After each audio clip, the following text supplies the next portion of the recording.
अस्सलामुअलैकुम नाजरीन हजरात, चैनल को अभी सब्सक्राइब नहीं किया है तो चैनल को सब्सक्राइब कर लीजिए, साथ में बेल आइकन ज़रूर दबा दीजिए ताकि आने वाली वीडियो की नोटिफिकेशन आपको मिलती रहे।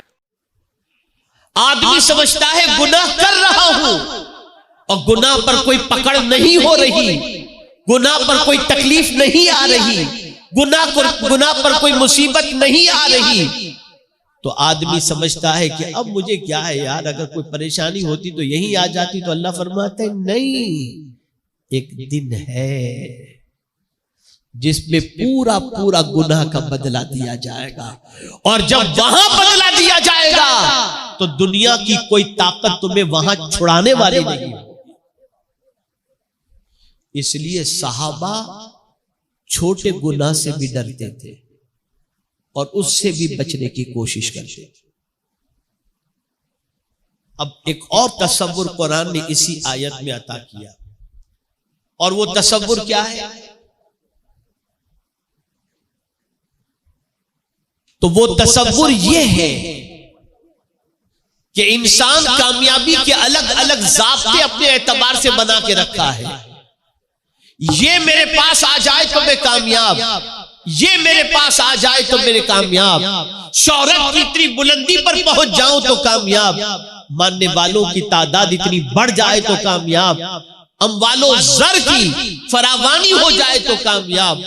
तो कुरान ने वाज़े कर दिया ये कामयाबी नहीं है, ये कामयाबी। अच्छा मौला तू ही बता दे कामयाबी क्या है। तो कुरान ने कहा फमन ज़ुहज़िहा अनिन नार व उदखिलल जन्ना फ़क़द फ़ाज़। जो जहन्नम से बचा लिया गया और जन्नत में दाखिल कर दिया गया, बेशक वो कामयाब हो गया। यानी कामयाबी ये है कि अल्लाह हमें जहन्नम से बचा ले और जहन्नम से बचाकर हमें जन्नत में दाखिल फरमा दे। अगर ये किसी को नसीब हो गया तो कुरान ने कहा फक़द फ़ाज़, बेशक वो कामयाब हो गया। अब उसकी कामयाबी के हवाले से कोई शक व तरद्दुद की बात नहीं है। अब मैं आपसे पूछना चाहता हूं, जिन लोगों को रसूल रहमत सल्लल्लाहु अलैहि वसल्लम ने जन्नत की बशारत अता फरमाई थी, जिन लोगों को अल्लाह के रसूल सल्लल्लाहु अलैहि वसल्लम ने जन्नत से जहन्नम से आजादी का परवाना अता फरमाया था,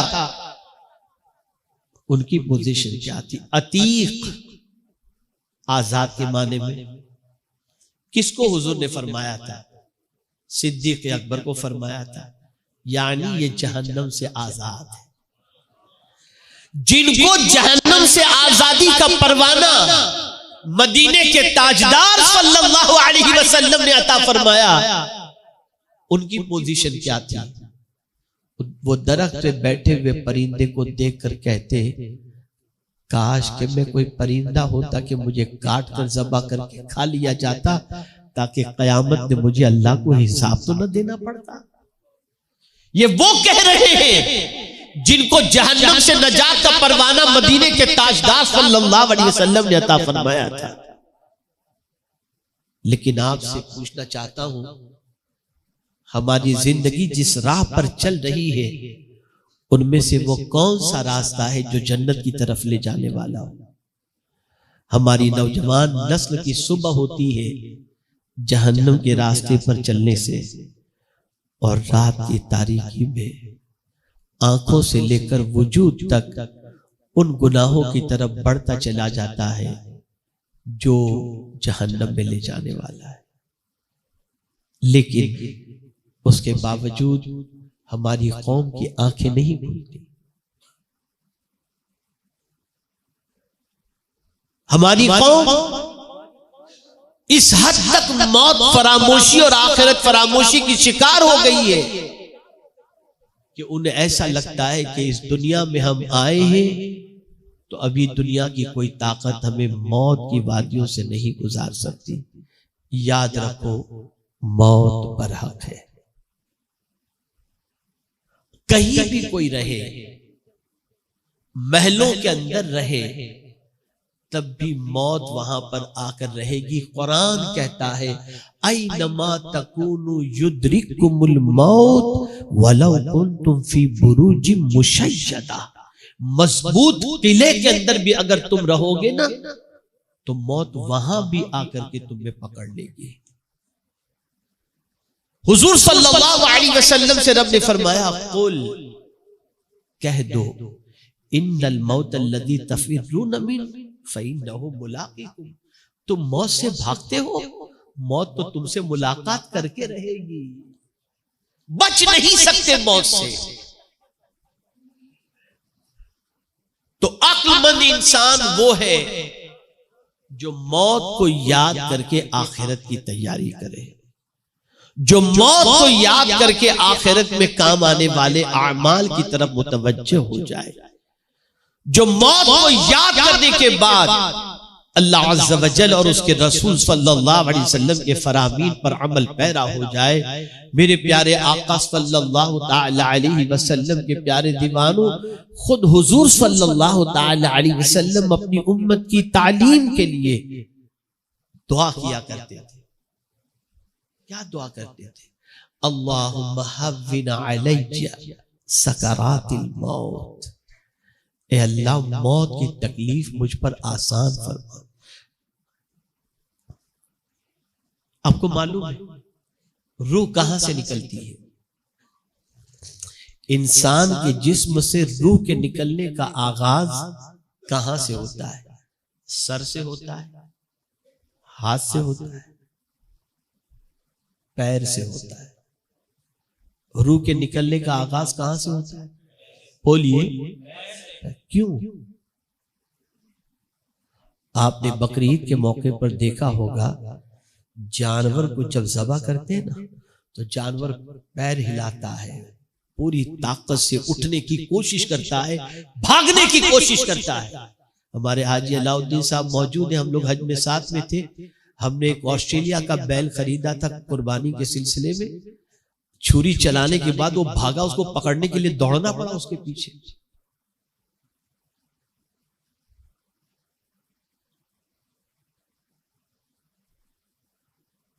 तो जानवर को आप देखते हैं कि जब उसके जिस्म से रूह निकाली जाती है, उसको ज़बह किया जाता है, तो उसके पैर फड़फड़ाते वो भागता है। मेरा करीम इंसान के पैर से रूह निकालता है ताकि बंदा भाग भी न सके, भाग भी न सके। सोचो आप, आकाए करीम सल्लल्लाहु अलैहि वसल्लम ने इरशाद फरमाया, जो शख्स दिन में 70 मरतबा अपनी मौत को याद करे, अल्लाह ताला शहादत की मौत उसे अता फरमाएगा और कल बरोज़े क़यामत सैयदुश शुहदा सैयदना अमीर हमजा रज़ी अल्लाह ताला अन्हु के साथ उसका हश्र फरमाएगा। कुछ भी करो, ये सोचो मौत इस हाल में वाक़ई हो सकती है और आप नहीं जानते मौत की तलखियां, मौत के वक्त का मंजर, अल्लाह अकबर, कि वो ईमान के सिलसिले में इतना सख्त तरीन वक्त होता है कि बड़े से बड़े पारसा और बड़े से बड़े ताजदार और बड़े से बड़े औलिया उस वक्त के तसव्वुर से कांप जाते थे। और ये भी याद रखिएगा, एतबार खातिमे का है। पूरी जिंदगी अगर कोई इबादत कर रहा है, लेकिन अगर खातिमे के वक्त उसकी जबान पर कलेमा नहीं, या यूं समझ लीजिए ईमान पर उसकी मौत वाक़ई नहीं हुई, तो उसकी जिंदगी की इबादत का कोई फायदा नहीं। खातिमे का एतबार है। एक बुजुर्ग, अल्लाह अकबर, अल्लाह अकबर, विलायत के ऊंचे मकाम पर फाइज थे। फरमाते हैं कि मौत से पहले सकरात के वक्त इतनी मुझे प्यास लगी कि अगर 7 समंदर का पानी मुझे पिला दिया जाता ना, तब भी मेरी प्यास न बुझती।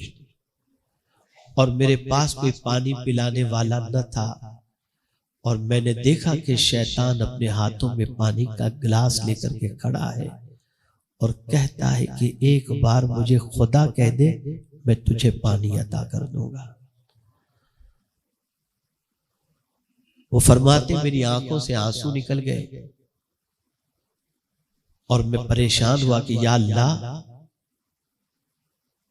मैं क्या करूं, शिद्दत प्यास से मेरा हलक सूख रहा है, ले लूं या छोड़ दूं। उसी वक्त वो बुजुर्ग फरमाते हैं कि जिस दुरूद का मैं विर्द किया करता था, वो दुरूद मुझे उस वक्त काम आया कि एक नूरानी शक्ल वाले बुजुर्ग तशरीफ लाए और उन्होंने मुझे पानी पेश किया। मैंने उसको ठुकरा दिया, उनके हाथ से पानी ले लिया और मैंने पानी नोच फरमा लिया। तो अब आप देखें, उसके बाद वो फरमाते हैं अल्लाह ने ईमान पर मेरा खातिमा फरमाया। और वो बुजुर्ग फरमाते हैं ख्वाब में अपने मानने वाले से, बेटा वो वक्त बड़ा कठिन होता है जब रूह का जिस्म से निकलने का वक्त होता है। उस वक्त फरिश्ता, उस वक्त शैतान पूरी एड़ी चोटी का जोर लगाता है। हजरत इमाम राजी रहमतुल्लाह ताला अलैह, जिन्होंने खुदा के एक होने पर 360 दलीलें पेश की हैं, लेकिन जब उनके इंतकाल का वक्त करीब आया, शैतान आया, कहा खुदा एक है तो दलील पेश करो। इमाम राजी अलैहि रहमान ने दलील पेश की, एक पेश की, दो पेश की। शैतान तोड़ता रहा, तोड़ता रहा, तोड़ता रहा, यहां तक कि 359 दलीलें इमाम राजी रहमतुल्लाह ताला अलैह ने अल्लाह के एक होने पर पेश की। शैतान ने सारी दलीलें तोड़ दी। इमाम राजी परेशान थे, अपने शेख की तरफ मुतवज्जे हुए। उनके पीरो मुर्शिद वुजू बना रहे थे और महसूस किया कि इमाम राजी का ईमान खतरे में। जो लोटा मौजूद था जिससे वुजू बना रहे थे, उसे फेंका इमाम राजी की तरफ। फरमाया राजी कह दे मेरा खुदा बगैर दलील के मौजूद है। जब उनका पैगाम पहुंचा, उन्होंने कहा मेरा खुदा बगैर दलील के मौजूद है। उसी वक्त ईमान का खातिर, क्या समझे हो आप, आसान काम नहीं है ये, आसान काम नहीं है। जान दे करके भी अगर ईमान बचता हो तो ईमान की हिफाजत करनी चाहिए। और मेरे प्यारे आका सल्लल्लाहु ताला अलैहि वसल्लम के प्यारे दीवानों, मौत बरहक है, मौत से कोई फरार इख्तियार नहीं कर सकता। आका करीम सल्लल्लाहु अलैहि वसल्लम ने फरमाया अक्लमंद इंसान वो है जो मौत को कसरत से याद करे और मरने के बाद की तैयारी करे। हम कितने अक्लमंद हैं, हम खुद अपने आप के बारे में सोच सकते हैं। और कुरान ने फिर आगे फरमा दिया वमल हयातुद दुनिया इल्ला मताउल गुरूर, ये दुनिया की जिंदगी क्या है, ये एक धोखे का सामान है, धोखे का सामान। क्या है ये दुनिया की जिंदगी? आप जरा सोचो, बहुत सारे ऐसे जनाजे आपने देखे होंगे कि बाप का इंतकाल हुआ, भाइयों में झगड़े शुरू हो गए, कितना हिस्सा मेरा, कितना हिस्सा मेरा, कितना हिस्सा मेरा। और इसी झगड़े के अंदर भाई कहता है बाप का जनाजा उस वक्त उठेगा जब मेरा हिसाब मेरे हिस्से में आ जाए। यह है दुनिया, यह है दुनिया।